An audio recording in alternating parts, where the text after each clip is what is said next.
चलिए आज हम लोग रसायन विज्ञान के पहला क्लास शुरुआत करते हैं, जो ऑफलाइन और ऑनलाइन दोनों मोड में होगा। जैसा कि आप जानते हैं कि अब हम लोग का चैनल के साथ साथ एप्लीकेशन पर भी क्लास चलने लगा है, और एप्लीकेशन पर जो क्लास चल रहा है वो आपका दोनों मोड में मिल रहा है। जो क्लास हो रहा है, क्लास रिकॉर्डेड वीडियो अवेलेबल है। अगर आप नए हैं तो चैनल पर जाएंगे और सब्सक्राइब कर लेंगे। हमारा चैनल का नाम है स्टडी पॉइंट पटना, सब्सक्राइब कर सकते हैं। एप्लीकेशन भी इसी नाम से है, आप जुड़ सकते हैं। चलिए शुरुआत करते हैं बिना समय गवाए, सीधी बात नो बकवास। आज का पहला पॉइंट हम लोग रसायन विज्ञान में शुरुआत करते हैं। रसायन विज्ञान क्लियर है। चलिए, विज्ञान की वह शाखा माने साइंस का वैसा ब्रांच, वह शाखा जिसके अंतर्गत हम लोग पदार्थ के गुण के बारे में पढ़ेंगे कि पदार्थ का क्या क्या क्वालिटी होता है, पदार्थ का संघटक माने किससे किससे मिलकर पदार्थ बना है, पदार्थ का स्ट्रक्चर कैसा, संरचना कैसा है, तमाम जानकारी लेंगे। इसमें होने वाले परिवर्तन का अध्ययन किया जाता है। समझ में आ रहा है? यानी पदार्थ के संगठन, स्ट्रक्चर, बनावट, गुण सभी के बारे में जानकारी हम लोग रसायन विज्ञान में लेते हैं। इसी रसायन विज्ञान में पढ़ेंगे। पहला पॉइंट है, रसायन विज्ञान शब्द की उत्पत्ति मिस्र में एगो शब्द था कीमिया, कीमिया से हुआ था, जिसका शाब्दिक अर्थ होता है काला रंग। कीमिया शब्द का शाब्दिक अर्थ क्या होता है? काला रंग। कोई दिक्कत तो यहाँ तक नहीं है। चलिए, लेवासियर कहिए को रसायन विज्ञान के जनक कहा जाता है। डायरेक्ट कहिए रसायन विज्ञान के जनक कौन है? लेवासियर। हम लोग मोटा मोटे अभी 3-4 क्वेश्चन निकाले हैं। पहला, रसायन विज्ञान शब्द का उत्पत्ति कीमिया शब्द से हुआ है। कीमिया मिस्र का शब्द है और कीमिया शब्द का मतलब होता है काला रंग। रसायन विज्ञान में पदार्थ के बारे में पढ़ेंगे, पदार्थ का बनावट, स्ट्रक्चर, संरचना पढ़ेंगे, संगठन पढ़ेंगे, कैसे बना है, तमाम जानकारी इसमें लेंगे। और हम लोग तीसरा क्वेश्चन में क्या पढ़े हैं कि रसायन विज्ञान के जनक कौन है? लेवासियर कहिए चाहे लेवाजियर कहिए, बात बराबर है, कोई दिक्कत। चलिए, यहीं तक अभी पढ़े हैं। अगला पॉइंट देखिए, हम लोग चर्चा करने जा रहे हैं पदार्थ एवं उसकी प्रकृति। पदार्थ एवं उसकी प्रकृति, नेचर क्या होता है पदार्थ का। पहली बार देखिए पदार्थ, देखिए ब्रह्मांड में दो चीज ही हो सकता है, या तो ऊर्जा हो सकता है या पदार्थ हो सकता है। समस्त दुनिया का कोई भी ब्रह्मांड का पार्ट हो, कोई भी ब्रह्मांड का कण हो, या तो ऊर्जा हो सकता है या पदार्थ हो सकता है। पदार्थ या ऊर्जा से ही ब्रह्मांड का निर्माण हुआ है। जिसको हम छू सकते हैं, स्पर्श कर सकते हैं, टच कर सकते हैं, वो पदार्थ होगा। जिसको सिर्फ अनुभव कर सकते हैं वो ऊर्जा होगा। ऊर्जा को आप अनुभव कर सकते हैं लेकिन ऊर्जा को छू नहीं सकते हैं। ऊर्जा को आप छू नहीं सकते हैं, ऊर्जा को अनुभव कर सकते हैं। बात समझ में आ रहा है? लेकिन पदार्थ को आप छू सकते हैं, स्पर्श कर सकते हैं। तो पदार्थ को छू सकते हैं, स्पर्श कर सकते हैं। तो ब्रह्मांड का कभी भी, ब्रह्मांड का कोई भी कण क्यों ना हो, या तो पदार्थ होगा नहीं तो ऊर्जा होगा। इसके अलावा कुछ भी नहीं हो सकता। आइए पहले पदार्थ के बारे में पढ़ते हैं। दुनिया का कोई भी वस्तु जो स्थान घेरती हो, जिसके पास द्रव्यमान हो, पदार्थ कहलाता है। ऊर्जा के पास द्रव्यमान नहीं होता। हम बोल रहे हैं, ध्वनि ऊर्जा सुनाई दे रहा, क्या द्रव्यमान है इसमें? नहीं है। प्रकाश में द्रव्यमान है? प्रकाश ऊर्जा है। आग प्रकाश का वेग आप जानते हैं 3 × 10⁸ मीटर पर सेकेंड के हिसाब से हो, यानी 3 × मीटर पर सेकेंड के हिसाब से प्रकाश का वेग है। अगर एकरा में थोड़ा सा भी द्रव्यमान होता ना तो लगता तो गाल फाड़ देता।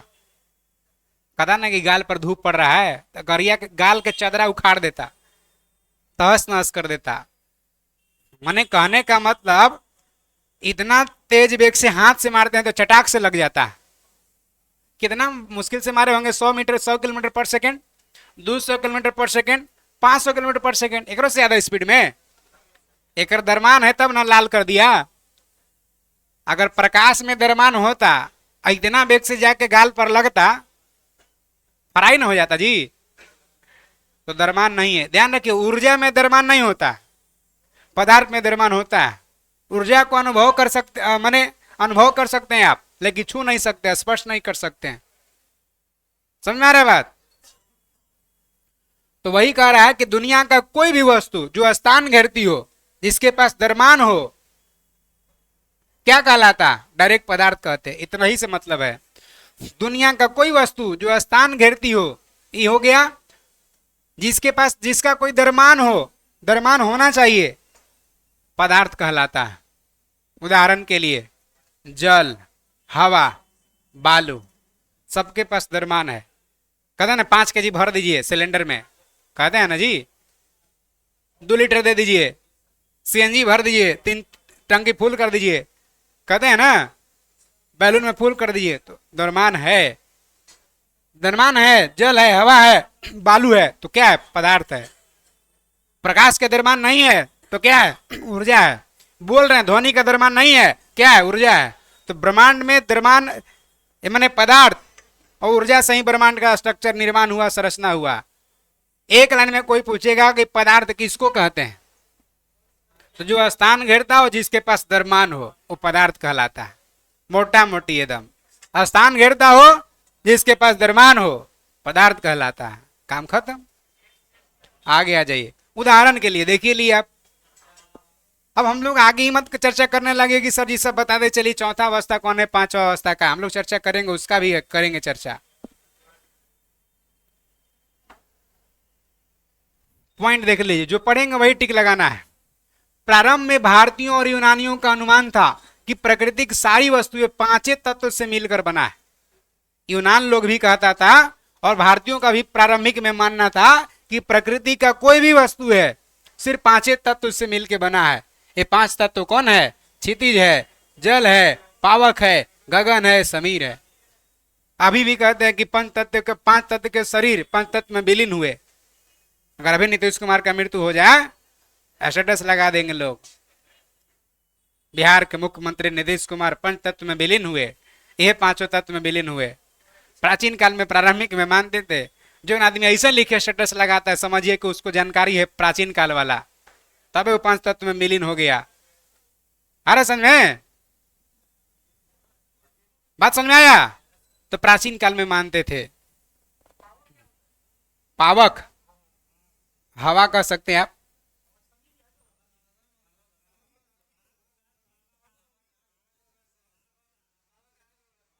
देखिए फिर से क्षितिज का मतलब क्या हुआ?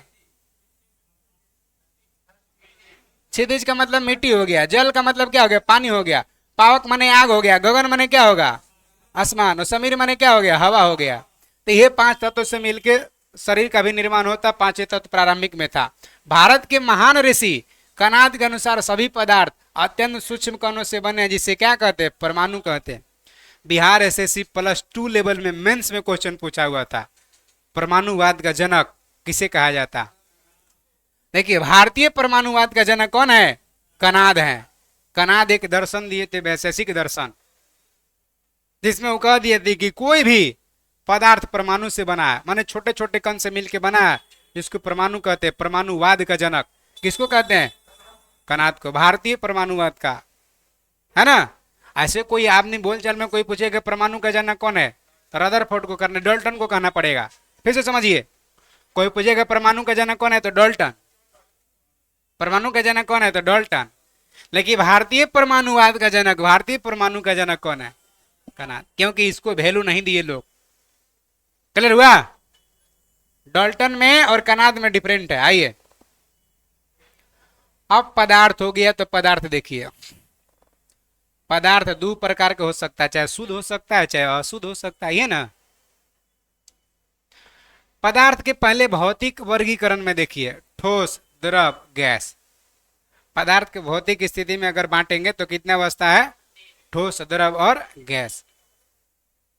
वर्तमान में 5 गो अवस्था बता दिया गया है, प्लाज्मा और बोस-आइंस्टाइन कंडेंसेट। जैसे कि देखिए, आग है। आग क्या ठोस है? क्या द्रव है? क्या गैस है? ना ठोस है, ना द्रव है, ना गैस है, प्लाज्मा है। आग प्लाज्मा अवस्था में होगा, नहीं तो ठोस हो सकता है, नहीं द्रव है, ना गैस है, प्लाज्मा अवस्था है, अलग अवस्था हुआ।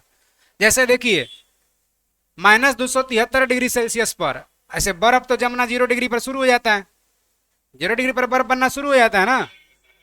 लेकिन -273 चल गया, इतना ना जम गया, इतना ना ठोस हो गया कुछ सामान्य ठोस नहीं है, बोस-आइंस्टाइन कंडेंसेट कहलाता है। उसका इतना ना ज्यादा डेंसिटी हो जाता, ठोस में इतना ज्यादा डेंसिटी, तो -273 डिग्री सेल्सियस पर अगर बर्फ जम गया तो इतना ना डेंसिटी हो गया कि कहलाएगा बोस आइंस्टाइन कंडेंसेट, सबसे ज्यादा सघनता वाली। तो पदार्थ का यही अवस्था है असल में। तो 3 और 2 5। सामान्यतः भौतिक वर्गीकरण में क्या है? 3 है, ठोस, द्रव और गैस।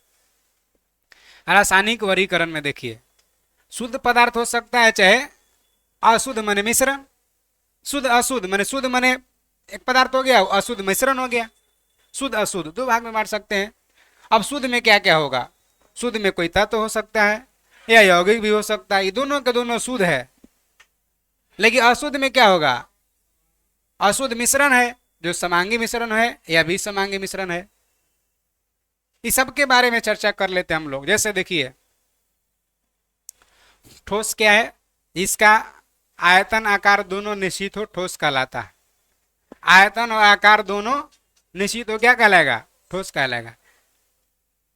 ठोस कण के बीच, ठोस के कण के बीच अंतर आणविक बल सबसे अधिक होता है, सबसे अधिक सघनता होता है। किसके पास? ठोस के पास। अंतर आणविक बल अधिक है, सघनता अधिक है, आकार निश्चित है, आयतन निश्चित है, ठोस कहलाता है। अब देखिए, द्रव के 5 लीटर पानी है, 5 लीटर या जर्किन में रखेंगे, जर्किन का आकार लेगा। बाल्टी में रखेंगे, बाल्टी का लेगा। तब क्या आकार निश्चित है? लेकिन आयतन फिक्स है, 5 लीटर तो 5 लीटर।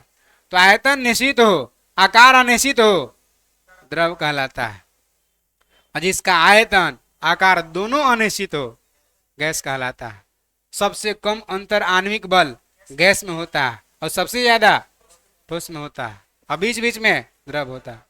सबसे कम सघन ठोस गैस में होगा, सबसे कम सघनता गैस में, सबसे ज्यादा सघनता ठोस में होगा। पॉइंट क्लियर है? रासायनिक वर्गीकरण में हम लोग देखे शुद्ध पदार्थ और अशुद्ध पदार्थ। अशुद्ध में मिश्रण होगा, अशुद्ध पदार्थ में तत्व होगा, तत्व होगा शुद्ध होगा। भाई तत्व किसको कहते हैं? तत्व किसको कहते हैं? जो अकेला हो, जिसका संकेत हो, वो तत्व कहलाता है। शुद्ध हो, अकेले हो, जिसका संकेत हो, तत्व कहलाता है। जैसे कार्बन क्या है? तत्व है। हाइड्रोजन क्या है? तत्व है। ऑक्सीजन क्या है? तत्व है। लेकिन क्या O2 तत्व है? नहीं है। ध्यान रखिए, तत्व क्या है? तो जिसका संकेत हो और जो स्वतंत्र हो, अकेले हो, किसी के साथ नहीं हो, तत्व कहलाता है। यौगिक किसी के साथ हो, जिसका सूत्र हो, कई तत्वों के संयोग से बना हो, इसमें एक संयोग होगा, अकेला नहीं होगा, यौगिक कहलाएगा। ये भी शुद्ध है। जैसे O2, जैसे CO2, जैसे H2O, सब क्या है? यौगिक है। आ रहा समझ में? यौगिक भी शुद्ध है। अब देखिए, मिश्रण अशुद्ध होता है। मिश्रण 2 प्रकार के, समांगी और विसमांगी। जैसे समांगी, चीनी के शरबत, 1 चम्मच पीजिए, चाहे नीचे से उठाइए चाहे ऊपर से, कहीं से, टेस्ट बराबर है। प्रत्येक कण समान गुण प्रदर्शित करता हो, समांगी मिश्रण कहलाता है। अब प्रत्येक कण भिन्न भिन्न गुण प्रदर्शित करता हो, विसमांगी मिश्रण कहलाता है। जैसे प्रमोद के मिक्सचर, कहीं बादाम मिल रहा है, कहीं किशमिश मिल रहा है, कहीं चना मिल रहा है ना मेरा चना की दाल, कहीं मसाला मिल रहा है, कहीं सौंफ मिल रहा है, जीरा मरीच मिल रहा है, अलग अलग। किशमिश अलग टेस्ट देगा ना, मसूरी के दालों मिल रहा है। जो विसमांगी मिश्रण है, बारूद पटक दिया, लोहिया छाप बम, मिचैया बम पटक दिए, मुर्गा छाप पटक दिए, कहीं कागज मिल रहा है, कहीं रस्सी मिल रहा है, कहीं बारूद मिल रहा है, सबका टेस्ट अलग अलग होगा ना। तो प्रत्येक कण भिन्न भिन्न गुण प्रदर्शित करता है, विसमांगी मिश्रण कहलाता है। और समान गुण प्रदर्शित करता है, समांगी मिश्रण कहलाता है। पॉइंट क्लियर हुआ? नहीं समझ में आया? आ गया। अयौगिक में देखिए 2 होगा, कार्बनिक और अकार्बनिक। कार्बन के साथ कार्बनिक, बिना कार्बन वाला अकार्मिक। और तत्व में देखा दू होगा धात्विक तत्व, और जो धातु होगा धात्विक तत्व कहलाएगा, जो अधातु होगा अधात्विक कहलाएगा। क्लियर हुआ? चलिए समझ में समानता आ रहा है। आ जाइए ठोस।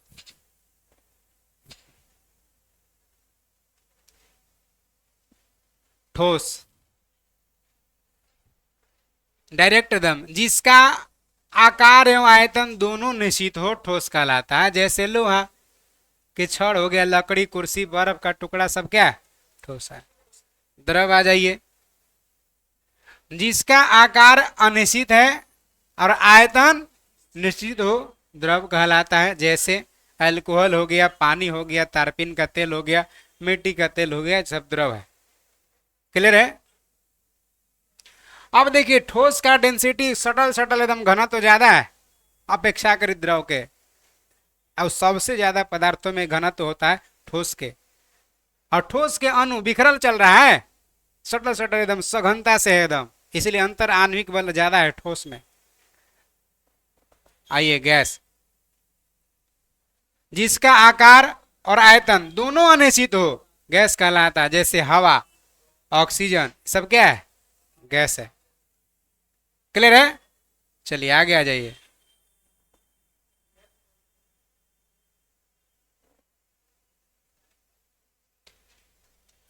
ध्यान रखिएगा, मिश्रण का कोई सूत्र नहीं होता है बाबू। यौगिक का था फॉर्मूला, तत्व का संकेत था, अकेले था, लेकिन मिश्रण का कोई सूत्र नहीं होता। गैसों का कोई पृष्ठ नहीं होता है, माने कोई इसका सतह नहीं है, इसका विसरण बहुत अधिक होता है। विसरण बहुत अधिक होता है। जैसे देखिए रूम में यहाँ स्प्रे मार दिए, पूरा रूम में फैल गया, ये क्या है? विसरण है, बहुत अधिक होता है।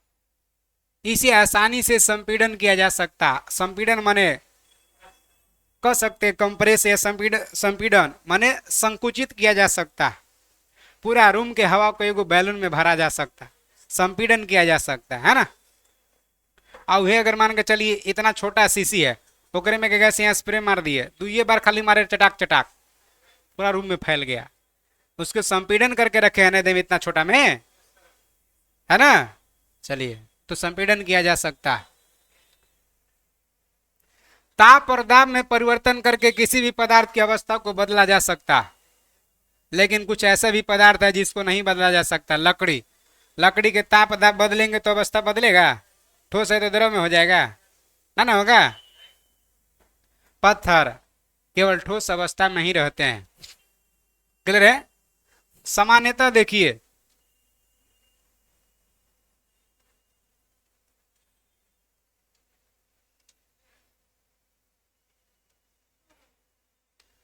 गरम करेंगे द्रव में बदलेगा, और गरम करेंगे गैस में बदलेगा। अब देखिए गैस को, अगर गैस को ठंडा करेंगे द्रव में बदलेगा, द्रव को और ठंडा करेंगे ठोस में बदलेगा। अब देखिए कोई ठोस है, ठोस से डायरेक्ट गैस में आ जा रहा, उसको निक्षेपण या डिपोजिशन कहते हैं। ठोस से सीधे सीधे, फिर से देखिए, फिर से ठोस से अगर सीधे गैस में बदल रहा है तो इसको उदहरोपातन कहते हैं। ठोस से अगर सीधे सीधे गैस में आ रहा है तो इसको क्या कहते हैं? उदहरोपातन कहते हैं, सप्लीमेशन कहते हैं। जैसे कपूर हो गया, नवसादर हो गया, नेफ्थलीन हो गया, आयोडीन हो गया, एंथ्रासिन हो गया। लेकिन अगर गैस से डायरेक्ट ठोस में आ जा रहा है, इसको डिपोजिशन या निक्षेपण कहते हैं। गैस से सीधे ठोस में आ जा रहा तो निक्षेपण कहते हैं। क्या कहते हैं? निक्षेपण या डिपोजिशन कहते हैं। लेकिन ठोस से सीधे गैस में आ रहा उदहरोपातन कहलाता। अब देखिए द्रव से गैस में जा रहा है तो उसको वाष्पन कहते हैं। क्या कहते हैं? वाष्पन कहते हैं। और अगर गैस से द्रव में आ रहा है संघनन कहते हैं। गैस से द्रव में आ रहा है तो संघनन कहलाता है। और ठोस से द्रव में आ रहा है गलनांक कहते हैं, गलना कहते हैं, पिघलना कहते हैं। ठीक है। और द्रव से ठोस में आ रहा है तो जमना कहते हैं, हिमांक कहते हैं, फ्रीजिंग पॉइंट कहते हैं। आ रहा समझ में? वही अगर ताप और दाब में परिवर्तन करके किसी पदार्थ की अवस्था बदला जा सकता है, लेकिन सामान्यतः सब के लिए लागू नहीं होता। आगे जल तीनों भौतिक अवस्था में रह सकता है। जल वो गर्म करिए वाष्प बन जाएगा, गैस हो गया। ठंडा करिए द्रव बन गया, द्रव हो गया, और गर्म और ठंडा करिए ठोस बन गया। तो बर्फ, पानी और गैस तीनों अवस्था में रह सकता है। कौन? जल। पदार्थ के तीन भौतिक अवस्था का रूप देखिए, ठोस, द्रव, गैस। उदाहरण तीनों अवस्था में कौन है? जल है। पदार्थ की चौथी अवस्था का नाम क्या है? प्लाज्मा। चौथी अवस्था कौन है? प्लाज्मा। जैसे आग, ना तो ठोस है, न द्रव है, न गैस है। पांचवी अवस्था का नाम क्या है? बोस-आइंस्टाइन कंडेंसेट। जैसे -273 डिग्री पर जमा हुआ बर्फ, बोस-आइंस्टाइन कंडेंसेट ना। अरे समझ में आ गया जी। तत्व, तत्व का इतना लंबा चौड़ा फॉर्मूला अगर आप इतना परिभाषा अगर याद करेंगे तो गड़बड़ाइए जाएंगे। तत्व में खाली यही आपको याद रखना है, जो अकेले हो, किसी से मदद ना लेता हो, जिसका संकेत, तो जिसका सूत्र ना है, संकेत है, वो क्या कहलाता है? जो शुद्ध होता है, तत्व होता है।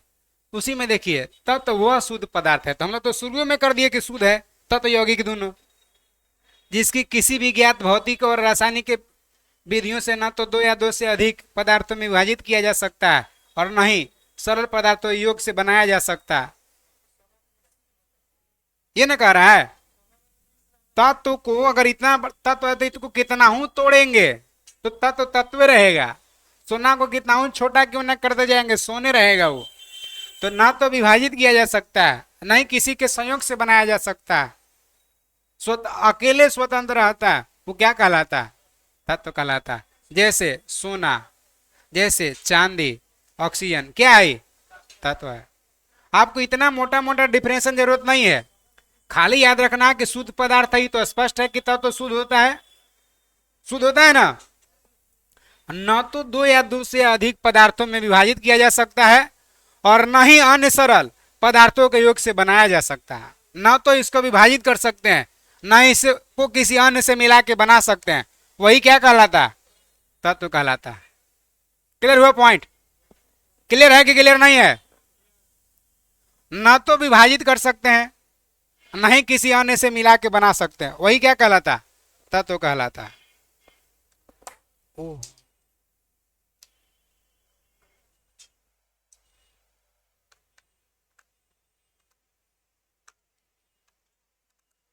आगे जाइए क्या कह रहा है। अब देखिए, पृथ्वी पर पाए जाने वाले प्रमुख तत्व, उसका प्रतिशत। आपको प्रतिशत में दुई एक एक जरूरी है। ऑक्सीजन सबसे ज्यादा पाया जाता है, लगभग कितना परसेंट? 46%। सबसे ज्यादा पृथ्वी पर कौन सा तत्व है? तो ऑक्सीजन। कितना परसेंट? लगभग 46%। एक एक आपको प्रतिशत में याद रखना है। बाकी क्रम, सबसे ज्यादा ऑक्सीजन, तब सिलिकॉन, तब एल्युमिनियम, तब लोहा, तब कैल्शियम, तब सोडियम। क्रम में सोडियम तक। मोटा मोटी आपको याद रखना, ऑक्सीएलो, ऑक्सीएलो, सबसे ज्यादा ऑक्सीजन, तब सिलिकॉन, तब एल्युमिनियम, तब लोहा। यहां तक तो याद रहेगा ना, बाकी कैल्शियम, सोडियम। ठीक है। अब कहेगा सबसे ज्यादा धातु कौन है? एल्युमिनियम। कारण की अर्धचालक उपधातु है सिलिकॉन। ना तो धातु है, ना अधातु है, उपधातु है। तत्व है यानी धातु नहीं है। तत्व तो जरूर है। तत्व धातु अधातु दोनों ना हो सकता है, तो अधातु है। धातु सबसे ज्यादा कौन सा है? एल्युमिनियम। और दूसरा अधिक धातु लोहा। तो पृथ्वी पर सबसे अधिक धातु एल्युमिनियम है, दूसरा अधिक धातु लोहा है, और सबसे ज्यादा तत्व ऑक्सीजन है, दूसरा अधिक तत्व सिलिकॉन है। क्लियर है? सीक्वेंस सोडियम तक।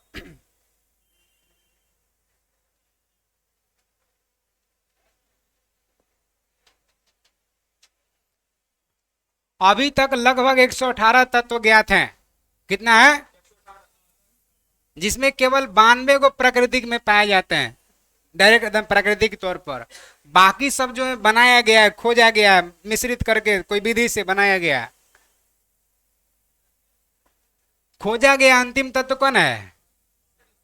अनुसेप्टियम। ध्यान रखिएगा, अंतिम तत्व। आगे आ जाइए। जीवित मानव शरीर में सबसे कम मात्रा में पाया जाने वाला तत्व कौन है? मैग्नीज है। जीवित मानव में सबसे कम मात्रा में पाया जाने वाला तत्व कौन है? मैग्नीज है। और सबसे ज्यादा मात्रा में पाया जाने वाला तत्व ऑक्सीजन है। ऑक्सीजन है, हाँ। और सबसे अधिक मात्रा में पाया जाने वाला तत्व कौन है? भाई कैल्शियम। ये कैसे सर? मानव शरीर में भी सबसे अधिक ऑक्सीजन ही होता है, धातु में कैल्शियम होगा। ठीक है, धातु में कैल्शियम होगा। मानव शरीर में भी सबसे ज्यादा ऑक्सीजन पाया जाता है। क्लियर है पॉइंट? आगे आ जाइए।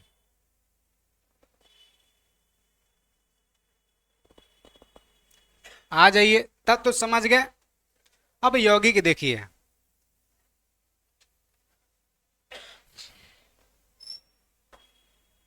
यौगिक भी क्या है? तो शुद्ध है। बोले तो जिसका सूत्र होगा, जो अकेले नहीं होगा, वो क्या कहलाएगा? यौगिक कहलाएगा। अच्छा, कोई आदमी आपको ऐसे कहे ये क्या है, तत्व है कि यौगिक? तत्व है कि यौगिक है? तत्व है। कोई आदमी आपको ऐसे कहा तत्व है कि यौगिक? हाँ, लेकिन कोई आदमी ऐसे कहा तत्व है कि यौगिक? ये यौगिक है। कार्बन मोनोऑक्साइड है, और ये कोबाल्ट है, ये कैल्शियम है। दूगो होने से नहीं, छोटका है समझिए, कर साथ ही एक में है ही। ठीक है, तो यौगिक शुद्ध होता है। पहली बात कि शुद्ध होता है यौगिक। पॉइंट क्लियर है कि यौगिक शुद्ध होता है। और क्या है?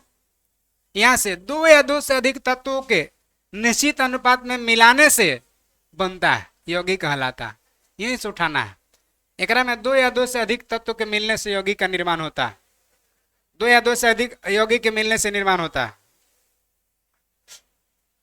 माने सीधा सीधा कहिए, यौगिक कभी भी होगा तो दो या दो से अधिक तत्वों के मिलने से बनेगा। यौगिक कोई अकेला नहीं हो सकता।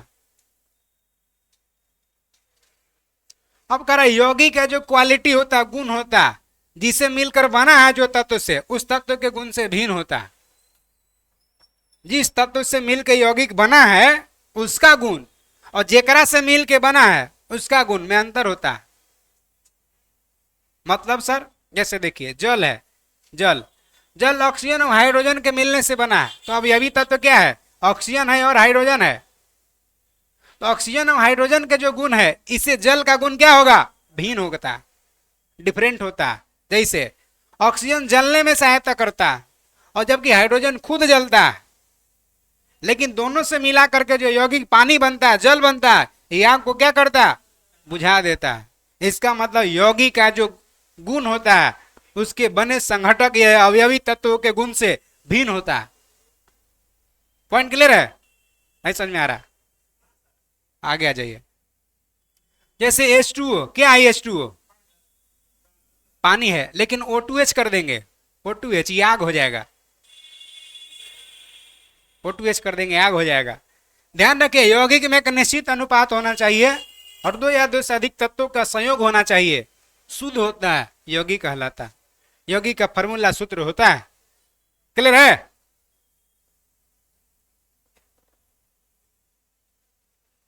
अब देखिए, मानव शरीर में यौगिक का क्रम देखिए, मैग्नीज सबसे कम था, ऑक्सीजन ज्यादा था। और यौगिक में देखिए, मानव शरीर में सबसे ज्यादा कौन सा है? पानी है। 65% तक, 65 से 75% तक भाई पानी है। तो पानी एकरो से ज्यादा चाहिए, है ना? बच्चा में 75% तक रहता है, तो मानव में 65 से 75% तक पानी है। तो सबसे ज्यादा यौगिक कौन है? पानी है। और उसके बाद यौगिक कौन है? उसके बाद कौन है? उसके बाद कौन है? कार्बोहाइड्रेट। लेकिन मानव शरीर का ईंधन कार्बोहाइड्रेट को कहते हैं। मानव शरीर में ऊर्जा का मेन स्रोत क्या है? कार्बोहाइड्रेट ही है। ऐसी ज्यादा ऊर्जा देता है वैसा, लेकिन है क्या? कार्बोहाइड्रेट। मानव शरीर में सबसे ज्यादा यौगिक जल है, तब प्रोटीन है, तब वसा है, तब कार्बोहाइड्रेट है। कभी भी दे देगा चारों ऑप्शन निम्नलिखित में से सबसे अधिक मानव शरीर में कौन सा तत्व यौगिक पाया जाता है, तो क्या करिएगा? सबसे ज्यादा कौन सा तत्व पाया जाता है, सबसे कम कौन सा तत्व पाया जाता है? समझ में आ रहा? आ गया ये मिश्रण। मिश्रण का कोई सूत्र नहीं होता, इसका में मिलाने का कोई अनुपात नहीं होता। प्रमोद के मिक्सचर बना रहे हैं, हल्दीराम के मिक्सचर बना रहे हैं, कोई लिमिट है कि कितना दाल रहेगा, कितना का रहेगा? ऐसे उठा उठा कर डाल दिया, है ना? बारूद में कोई लिमिट है कि इतना बारूद होगा, इतना कागज होगा, इतना सूतरी पोकड़ी होगा, इतना रस्सी होगा, कुछ पता है? नहीं। बिना कोई निश्चित अनुपात के मिलता है, जिसका कोई सूत्र नहीं होता, वो क्या कहलाता है? मिश्रण कहलाता है। इतना ही से पकड़ा जाएगा आपको। लेकिन मिश्रण अकेले नहीं हो सकता, यौगिक भी अकेले नहीं हो सकता, याद रखिएगा। दो या दो से अधिक तत्व भी हो सकता है या यौगिक भी हो सकता है। तत्व के मिला के भी मिश्रण बना सकते हैं, यौगिक यौगिक के मिला के मिश्रण बना सकते हैं, तत्व यौगिक के भी मिला के मिश्रण बना सकते हैं। किसी भी अनुपात में मिला देने से प्राप्त हो जाता है, वो मिश्रण कहलाता है। जैसे हवा क्या है? मिश्रण है। Clear point? आगे आ जाइए। सामान्य शरीर में तत्व और औसत मात्रा, देखिए ऑक्सीजन कितना परसेंट है, देख रहे हैं? क्लियर हो गया ना कि कैल्शियम से ज्यादा तत्व कौन है? ऑक्सीजन है। और कैल्शियम देख रहे हैं कितना कम है, देख रहे हैं ना? मानव शरीर में सबसे ज्यादा धातु कौन है? कैल्शियम। लेकिन सबसे ज्यादा तत्व कौन है? ऑक्सीजन। याद रखने की बात है। और दूसरा अधिक कौन सा तत्व है? कार्बन का भी प्रतिशत जरूरी है। क्रम में आपको फास्फोरस तक जाएगा। क्रम में किसका तक? फास्फोरस तक। याद रखिए, क्रम में फास्फोरस तक। मानव शरीर में सबसे ज्यादा ऑक्सीजन, कार्बन, तब हाइड्रोजन, तब नाइट्रोजन, तब कैल्शियम, तब फास्फोरस, क्रम में। लेकिन प्रतिशत में सिर्फ 2 के प्रतिशत जरूरी है। क्लियर है पॉइंट? धातु में कौन है ज्यादा? कैल्शियम। आगे मिश्रण 2 प्रकार के थे, समांगी और विसमांगी। समांगी मिश्रण समझ जाइए आप। समांगी मिश्रण समझ गए थे कि वैसा मिक्सचर जिसका प्रत्येक कण समान गुण प्रदर्शित करता है, इसके प्रत्येक भाग के गुणधर्म एक समान होता है। जैसे चीनी और नमक का शरबत, वे जलीय विलयन कहिए, क्या है? समांगी मिश्रण है। हवा है, कहीं से उठाइए, रूम में से, यहाँ से, वहां से, वहां से, समांगी मिश्रण है। हाँ, 2 शहर के बीच अलग अलग हवा हो जाएगा। और जहां डस्ट है उधर कहिएगा तो ज्यादा हो जाएगा। अब विसमांगी मिश्रण देखिए। विसमांगी मिश्रण, इसके प्रत्येक भाग के गुण उनके संघटक से भिन्न भिन्न होता है। जैसे बारूद, कुहासा, सब अलग अलग है। यहाँ कुहासा कुछ और है, उधर कुहासा कुछ और, उधर कुहासा कुछ और है, माने भिन्न भिन्न गुण प्रदर्शित करता। वही क्या कहलाता? प्रत्येक माने मिश्रण का प्रत्येक गुणधर्म भिन्न भिन्न करेगा, तो क्या विसमांगी मिश्रण है। जैसे बारूद हो गया, जैसे मिक्सचर होता है ना। आगे देख लीजिए।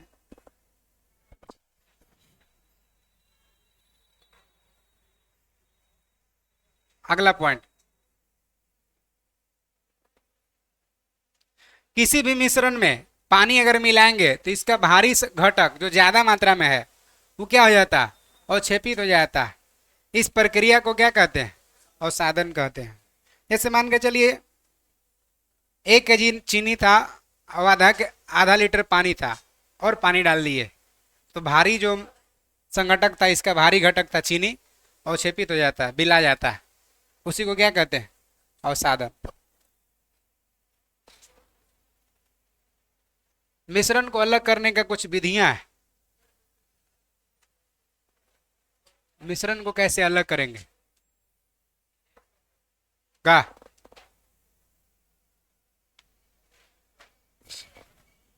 अब देखिए, थोड़ा सा बेसिक अंतर में आप समझिएगा।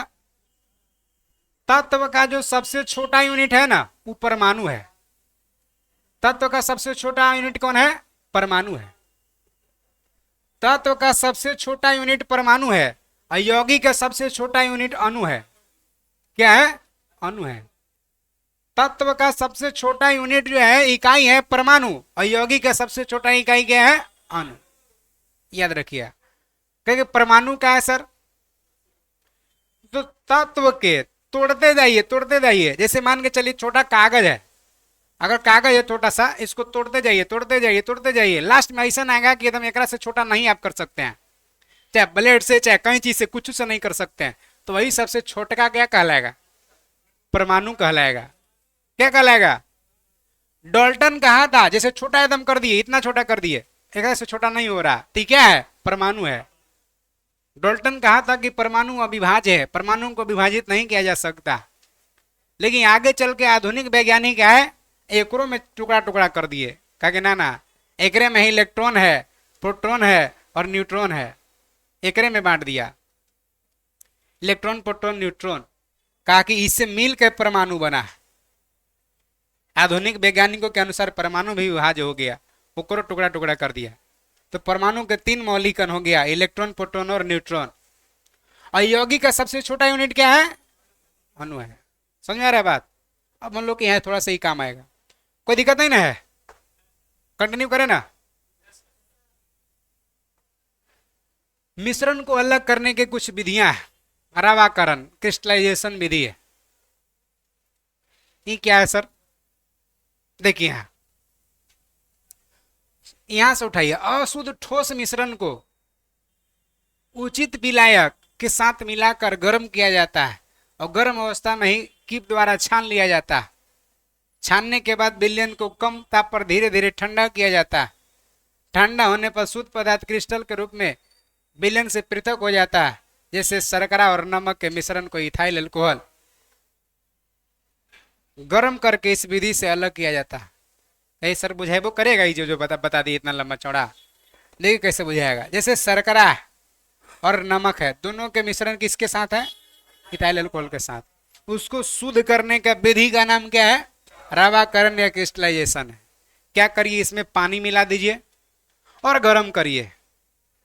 पानी मिला के गर्म करेंगे तो इथाइल अल्कोहल को ऊपरे गर्म करके धीरे धीरे इथाइल अल्कोहल को ऊपरे निकाल लीजिए पानी के साथ। और बाकी जो नीचे बच जाएगा, क्या बच जाएगा?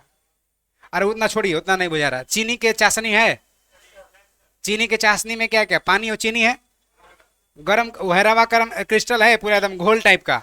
गरम करेंगे, पनिया भाप बन के उड़ जाएगा और नीचे चीनिया बच जाएगा। ठंडा कर लीजिए चीनिया के, चीनी अलग पानी अलग, हो गया विधि। हाँ समझ में? हाँ, एक विधि हो गया। दूसरा आसवन विधि। एकरा में खाली ये महत्वपूर्ण हो गया रवाकरण में आपको कि पूछेगा कि अलग करने का विधि, किसको अलग करने का। देखिए शर्करा और नमक के मिश्रण को इथाइल अल्कोहल अलग किया जाता है। कौन विधि से? रवाकरण। खाली ये जरूरी है एकरा में, बाकी का करिए नहीं करिए प्रैक्टिकल का चीज है। इसको अगर देखेंगे 10th क्लास में तो क्रियाकलाप लिख के पढ़ेगा। आसवन विधि। दूगो द्रव मान दूगो ऐसा पानी है जेकर क्वथनांक में अंतर बहुत ज्यादा है। जेकर क्वथनांक में, जैसे पानी है तो पानी को बॉयल करेंगे तो 100 डिग्री क्वथनांक है, लेकिन एल्कोहल का 100 डिग्री नहीं है। एल्कोहल का डिफरेंट है। अगर मान के चलिए किसी का क्वथनांक 100 डिग्री है, किसी का 150 डिग्री है, माने कोई 100 डिग्री पर उबलता है, कोई 150 पर उबलता है, तो दोनों के क्वथनांक में अंतर हुआ ना। अगर दूगो पानी के मिश्रण है और दोनों पानी, जैसे एगो मान के चलिए शराब है, एगो पानी है, दोनों मिला दिए और दोनों के क्वथनांक में बहुत ज्यादा अंतर है, तो शुद्ध करे के विधि कौन विधि होगा? आसवन विधि। वही कह रहा है कि जब दो द्रव क्वथनांक में अंतर बहुत ज्यादा हो तो अलग करने का विधि कौन है? आसवन विधि से पृथक करते हैं। क्लियर है? जैसे कारण कि क्वथनांक अलग अलग होगा, तो इसका पहला जो भाग है वाष्पीकरण हो जाता है। अब जाहिर सी बात है, गर्म करेंगे, पानी भाप बन के उड़ गया, बच गया अल्कोहल। ये अल्कोहल भाप बन के उड़ गया, बच गया पानी। एगो 100 डिग्री पर न उबल खोलने लगा, एगो 150 पर, तो 150 जाते जाते एगो तो भाप बन के उड़ गया, एगो जो बच गया वो अलग हो गया, दोनों अलग अलग हो गया।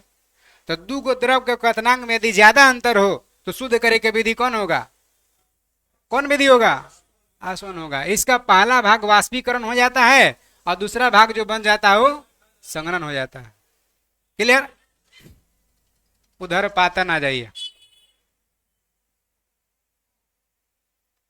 ऐसे ठोस के मिश्रण को अलग करते हैं जिसमें एक ठोस उध्र्वपातित हो और दूसरा उध्र्वपातित नहीं हो, तो शुद्ध करे के विधि क्या होगा?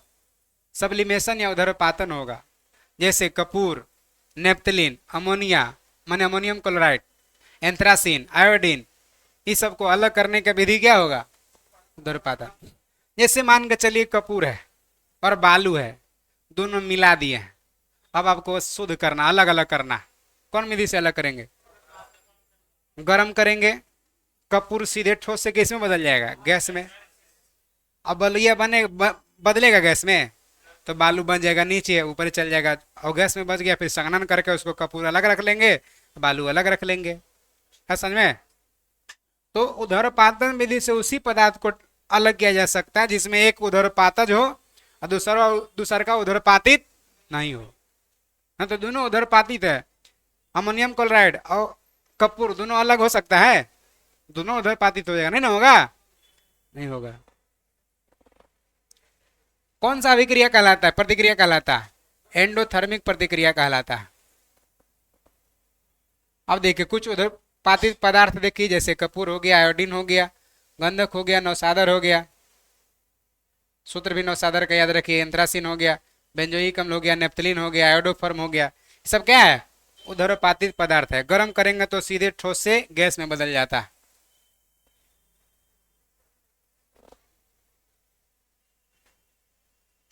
आगे आ जाइए।